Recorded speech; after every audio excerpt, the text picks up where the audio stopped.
Every great creative work stands on the shoulders of giants.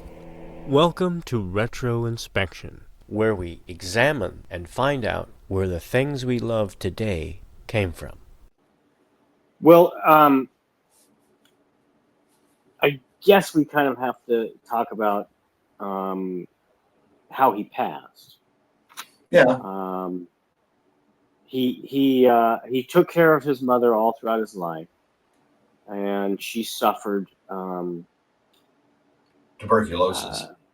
Tuberculosis chronically, and he had to care for her. And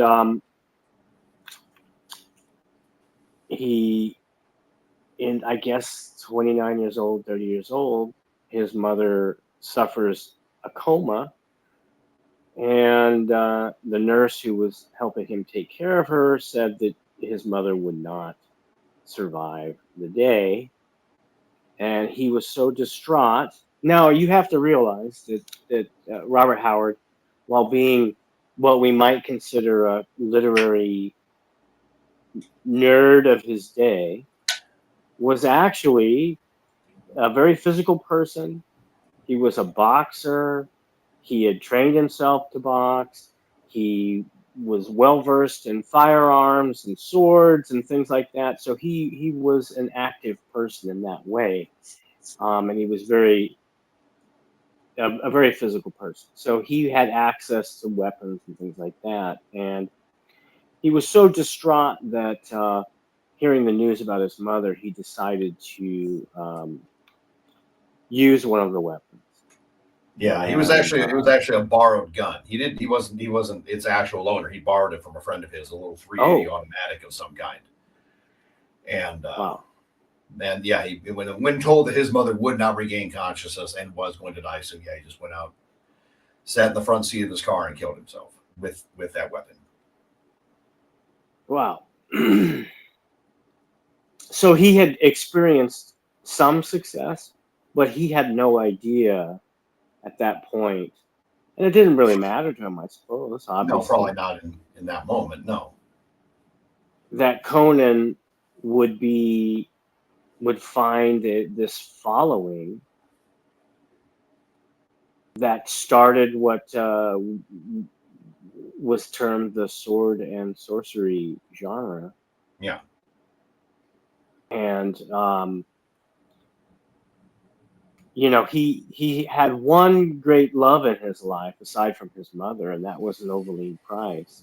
Yeah, and I'm not certain. I don't even know if that's what we would call a great love. I mean, that without having read her book that she wrote about the relationship and not having seen the movie that was adapted from it in the 1990s. And it's called A Whole Wide World, right? Yes. The Whole Wide World. Yeah. With Vincent D'Onofrio and Renee Zellweger. Yeah. And D'Onofrio is pretty good casting for Howard. That seems reasonable. Yeah. Yeah, it's hard to speak, certainly at this distance, of how intense this really was. It might have been like his only girlfriend, and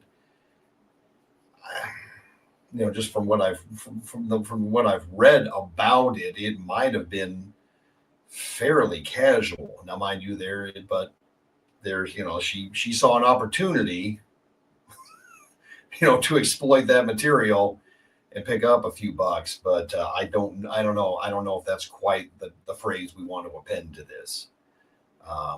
And she did kind of move through his circle of friends. Yeah, she had dated another friend of his before Howard dated her, and then apparently she did not consider them to be exclusive. She was dating another friend of his too at the time that the relationship finally kind of petered out. After she moved out of town, he didn't see her again, and that's about 1930. That's probably like a year or so before before Howard dies. So he had a very troubled existence. He was quite creative and probably manic in a lot of ways.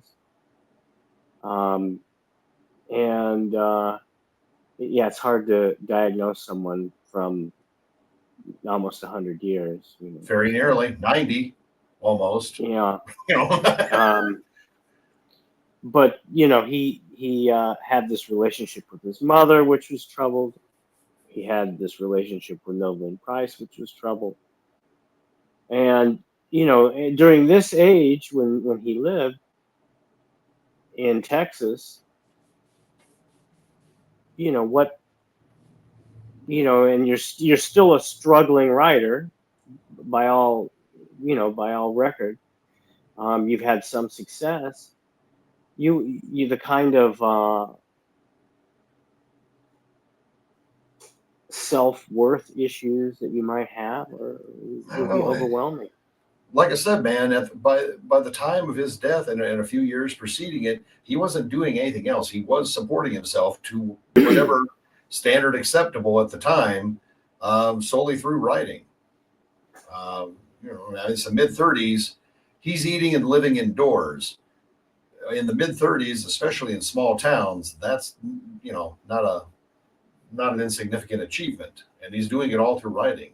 I think he stops writing I think he stops working outside jobs 32, somewhere in there. Like, subscribe, repost, share everywhere. To see what else we're up to, visit xynobooks.com, xenobooks.com.